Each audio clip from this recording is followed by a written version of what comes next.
Bom dia, graça e a paz seja com todos vocês, em nome de Jesus. Louvado seja o Senhor. Primeiro devocional de 2026.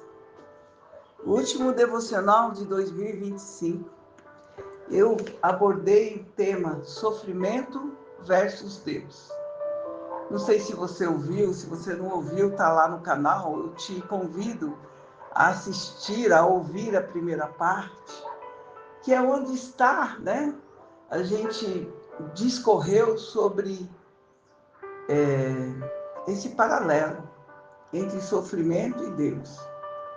A gente começou dizendo que existe uma doutrina, né?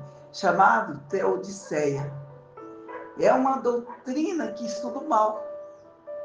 E aí, a maioria dos filósofos, dos teólogos e até dos ateus, eles apostam na teoria de que se existe um Deus tão poderoso, tão amoroso, tão presente, não deveria existir o sofrimento, a dor, as injustiças. E aí a gente discorreu sobre esse assunto. E hoje eu vou dar continuidade. A palavra rema sobre a nossa igreja esse ano é que nós vamos viver o ano do alívio, o ano do descanso, o ano do refrigério. Mas eu preciso deixar bem claro isso. Isso não quer dizer que não vamos passar por dias difíceis, por tribulações, por dificuldades. Não, longe disso. Mas quando a gente coloca Deus, é tudo tão mais leve, tudo tão mais fácil. Quando Deus está conosco, mesmo diante das adversidades, temos alívio. E a palavra começou com uma carta, né? O apóstolo Pedro escreve à igreja. E ali ele está dizendo que os novos cristãos, aqueles que estavam convertidos há pouco tempo, para que eles não estranhassem o sofrimento que eles passariam. Porque isso é comum, né? Nós vivemos numa sociedade que tenta evitar o sofrimento, as decepções a todo custo. Não adianta, queridos. O próprio Jesus disse que no mundo nós teríamos aflições, mas que a gente tivesse bom ânimo, porque ele venceu o mundo e nós também venceríamos. Então, nessa carta, Pedro escreve para os cristãos que estão dispersos na Ásia Menor. E ele começa assim: amados, o fato de vocês estar sofrendo não significa que Deus não te ama. Não significa que Deus te abandonou. Não significa que vocês estão sozinhos. Nessa época, a espada de Roma era sobre eles. Nessa época, os cristãos eram jogados no Coliseu para que os leões os devorassem. Ele estava falando para esse povo que ia passar por essa experiência, que ao declarar que eram cristãos, poderiam ser jogados na arena para serem comidos pelos leões. Ele estava falando para aquelas pessoas que estavam com problemas financeiros, para quem estava desempregado, para quem faltava o básico, para quem faltava o pão, para quem não tinha onde morar. Porque o fato de você se declarar cristão, a sua casa, os seus bens eram confiscados.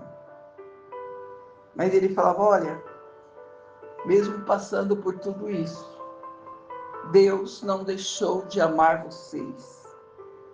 Deus não se apartou de vocês. E ele continua: não estranheis a prova ardente que vem sobre vós. Aleluia. O ano está apenas começando. Nós não sabemos quais são os vales, os dias escuros e nublado que passaremos. Mas ele diz: não estranheis a ardente prova que vem sobre vocês. E ele estava falando para os novos convertidos, aqueles que começaram a andar com Cristo, que a coisa mais natural daquela época era a perseguição, era eles ser jogados no Coliseu para serem comidos por leões, que ia ser comum eles perder a casa, o emprego, que ia ser normal e natural a fome e a necessidade. Assim como a igreja de Esmirna, que era extremamente pobre. E ali eles viviam realmente a necessidade. Eles passaram por tudo isso, por amor a Cristo, mas não se desviaram, porque eles estavam preparados. A gente precisa estar preparado. Amém? Só um instantinho, a minha porta está batendo aqui. Eles precisavam estar preparados, e eles estavam, porque o apóstolo Pedro os preparou. Ou seja, o sofrimento, as dores, as angústias, são coisas comuns e cotidianas. Hoje você não vai ouvir falar disso nas igrejas, porque as igrejas estão parecendo um espaço de bom, como é que eu posso falar? Está sendo um spa, onde você vai para se sentir bem. Você não quer ouvir falar de sofrimento, de angústia. Você quer ouvir falar de vitória, de prosperidade, de dias felizes. A verdade é essa. A igreja já não aborda, né, o fato do sofrimento ser comum, natural, que passaremos por isso. Não. Não era o fato deles terem aceitado Jesus que lhe daria certeza e a segurança que a partir de então eles viveriam uma vida plena de alegrias, satisfações, prosperidade. Ou seja, aceitar Jesus não é o passaporte da alegria, né? Não é a assinatura de um apólice de seguro para viver em parque de diversões ou numa ilha da fantasia. Não, não tem na Bíblia nenhum personagem que deixou de tomar a sua cruz e seguir Jesus. Todos eles passaram por dores e sofrimentos. Lucas 9, 23 diz assim: se alguém quer vir após mim, negue-se a si mesmo, tome cada dia a sua cruz e siga-me. Ele era claro. O Senhor não fez esse convite sem antes advertir. Ele diz: as raposas, elas têm covis, as aves dos céus têm ninho para si e para sua prole, mas o Filho do Homem não tem onde reclinar a cabeça. Então Jesus estava advertindo aqueles discípulos que segui-lo significava ser perseguidos, passar por provações, desafiar os seus limites. Mas a igreja neopentecostal, ela trouxe esse conceito de que crente não pode sofrer, né? Crente não pode ficar doente, crente não pode perder o emprego, crente não pode bater carro, né? Crente não pode ter a sua casa assaltada. É um absurdo. Então Pedro está dizendo: não estranhe as provas, isso é coisa normal na vida de um crente. Não há nada de novo ou errado em você sofrer. Enquanto Deus não nos restaurar e não nos levar para a nova terra, nós estaremos sujeitos a tudo isso aqui na terra. Infelizmente, nós vemos o sofrimento como um embaraço. Nós nascemos e vivemos com o objetivo de sermos felizes. E qual é o alvo da nossa vida?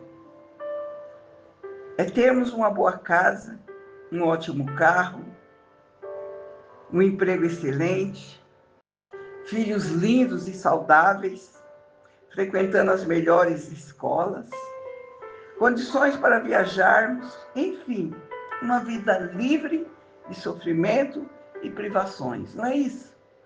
Não é esse o sonho de toda a classe média alta? E quando isso não acontece? Quando a realidade é outra? A sociedade, ela não consegue viver com sofrimento. Por isso, nós vamos ver o aumento das literaturas de autoajuda, os coaching do bem-estar. Nós vamos ver aumentando o número de pessoas que procuram ajuda psicológica, psiquiátrica. Nós vamos ver o aumento dos suicídios, pessoas que vão para as drogas lícitas e ilícitas, as lícitas receitadas por médico e as ilícitas, infelizmente. Ou seja, nós não sabemos como lidar com o sofrimento, que é sempre um embaraço e um incômodo. E isso acontece até dentro das igrejas, sabe? Por que você acha que as igrejas neopentecostais estão lotadas? A igreja que você conhece, que eu não vou citar o número, ela tem um jargão que diz assim: pare de sofrer. Exatamente. Porque eles identificaram quais são as ansiedades do povo. Sabe que o povo anseia por paz, tranquilidade, prosperidade, saúde. E é exatamente isso que eles pregam. Exatamente isso que eles oferecem, com certeza. E eu fico imaginando se Pedro e Paulo vivessem nos dias de hoje, eles jamais ocupariam esses púlpitos para pregar. Eles jamais seriam convidados para pregar nessas igrejas. Porque a realidade que eles pregavam é que é o verdadeiro evangelho. Essas pessoas que frequentam essas igrejas virariam as costas e iriam embora ao ouvir um discurso como o de Paulo, quando ele fez aos Filipenses. Lá em Filipenses 4:12, Paulo diz assim: eu não digo isso como por necessidade, porque eu já aprendi a contentar-me com o que tenho. Lá ninguém se contenta com o que tem. Quem tem 1000 quer ter 1.000.000. Quem tem uma casa quer ter 3, 4. Eu sei estar abatido e sei ter abundância. Em toda maneira, em todas as coisas, eu estou instruído tanto a ter fartura como a ter fome, tanto a ter abundância como a padecer necessidade, porque eu posso todas as coisas daquele que me fortalece. Ou então, ouvir Paulo falar a Timóteo: Timóteo, sofre comigo, pois, as aflições, como um bom soldado de Cristo. Por isso, nós temos que estar preparados, pois o tempo chegou e é agora. Os neopentecostais estão pregando que a paz e a prosperidade para o povo. E as evidências, a realidade está falando outra coisa. Então, é para nós não estranharmos quando o sofrimento bater na nossa porta. Pois se você não estiver preparado, você vai começar a questionar Deus. Deus, por que eu? Por que isso está acontecendo comigo? Porque exatamente eu, tem tanta gente pior que eu vivendo bem.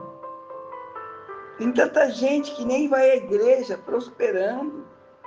Tem tanta gente que te rejeita em lugares altos. E eu te honro. E eu tenho sido fiel, eu tenho dizimado, ofertado, ajudado os pobres. Eu vivo uma vida reta, eu sou honesto. E olha o que me acontece.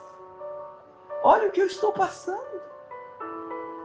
A pergunta é a mesma que Jó, que era um homem reto, íntegro, sincero e temente a Deus, que praticava a bondade, atendia os órfãos, as viúvas, e tratava todos os seus servos com dignidade e justiça. E mesmo assim, foi acometido por todo tipo de privações que um ser humano pode suportar. Perdeu bens, famílias, filhos, gados e saúde. E às vezes a gente pergunta, por que coisas ruins acontecem a pessoas boas, né? E lá Jó 1:21 diz assim: eu nu saí do ventre da minha mãe, e nu tornarei para lá. O Senhor deu, o Senhor tomou. Bendito seja o nome do Senhor. Eita Deus, que fé é essa? Mesmo diante de tudo isso, Senhor, falar desse jeito. O Senhor deu, o Senhor tirou. Bendito seja o meu Senhor. Ah, meu Deus. E existe um outro personagem na Bíblia que questiona Deus a respeito do seu sofrimento. E ele chega a invejar os ímpios e os pecadores pela sua prosperidade. É Asaf. Quem foi Asaf? Ele era um músico, um líder na casa do Senhor. Ele comandava cerca de 300 músicos no templo de Salomão. Era ele que regia e comandava a orquestra de cantores, que cantava na cerimônia do templo. Era um homem muito influente. E por ser um líder na casa de Deus, se esperava muito dele. Mas lá no Salmo 73, ele começa dizendo que ele reconhece que Deus é bom para com Israel e para com os limpos de coração. Mas em seguida ele contradiz a bondade de Deus e diz assim: quanto a mim, Senhor, eu quase desviar os meus pés e por pouco não escorreguei e caí. Ele estava dizendo que quase destruiu e desistiu da sua vida cristã, porque ele começou a olhar a prosperidade do ímpio, a grama do vizinho, e faltou pouco para ele se desviar do caminho do Senhor. No versículo 3 ele explica por que isso aconteceu. Ele declara que ele sentiu inveja dos soberbos e dos ímpios. Ele repara que os maus, que os ímpios, que os pecadores, aqueles que não têm nenhum compromisso com Cristo, com a igreja, com a obra do Senhor. Ele viu que essas pessoas que nem conheciam o Senhor e nem queriam nada sério com Deus, prosperavam mais do que ele. Ele começou a ver que os injustos, os adúlteros, os bêbados, os incrédulos, os que praticavam o mal, estavam melhor que ele. Sinceramente, você já se sentiu assim? Você já fez esse tipo de comparação? Então ele pensou, como pode eles praticarem o que praticam e estarem melhor do que eu? O coração deles está cheio de mal, praticam a maldade, e eu estou vivendo retamente, praticando bem, estou sempre em comunhão com os irmãos da igreja, e eu estou passando por tudo isso. Eles vivem bem, eles moram bem, eles não ficam doentes, eles são promovidos, e tudo parece que lhe vai bem. O salmista começou a se comparar com eles, vendo apenas o que eles tinham, e não o que eles eram diante de Deus. A grama do vizinho sempre é mais verde que a nossa. Você já passou por esse pensamento e com certeza conhece alguém assim. Cadê a justiça de Deus, né? Para eles, os ímpios, para ele, Asaf, né? Os ímpios prosperavam, viviam bem, viviam em segurança. No verso 13 do Salmo 73, ele chega a dizer que em vão, ou seja, de que me adianta ter purificado o meu coração e ter lavado as minhas mãos da inocência. De que adianta eu ser crente? De que adianta eu ser servo de Deus? De que adianta eu viver uma vida de santidade, viver uma dificuldade tremenda, acordar cedo, trabalhar o dia todo, enfrentar o trânsito, para no fim, quando consigo cumprir com os meus compromissos, me sinto um herói, enquanto o ímpio nem se esforça, estão prosperando para valer.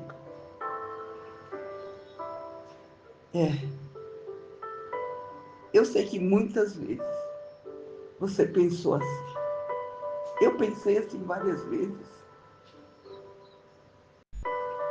Mas quando chega no versículo 17, ele vai entender porque vale a pena permanecer nos caminhos do Senhor.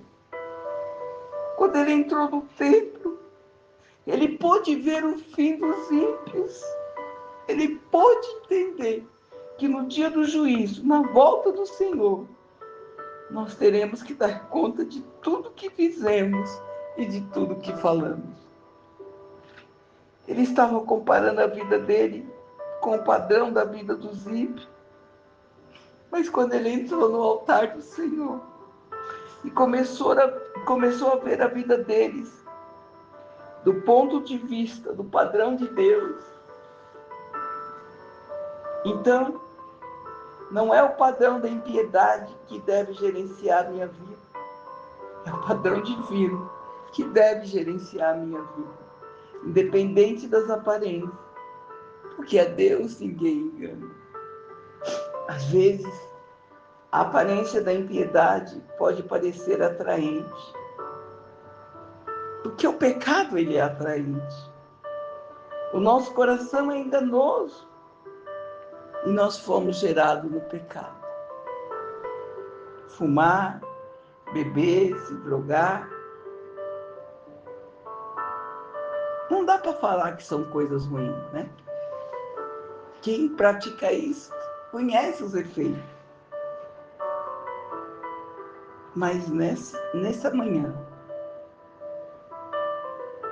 eu oro para que os nossos pés estejam firmes sobre a rocha, que é Jesus Cristo.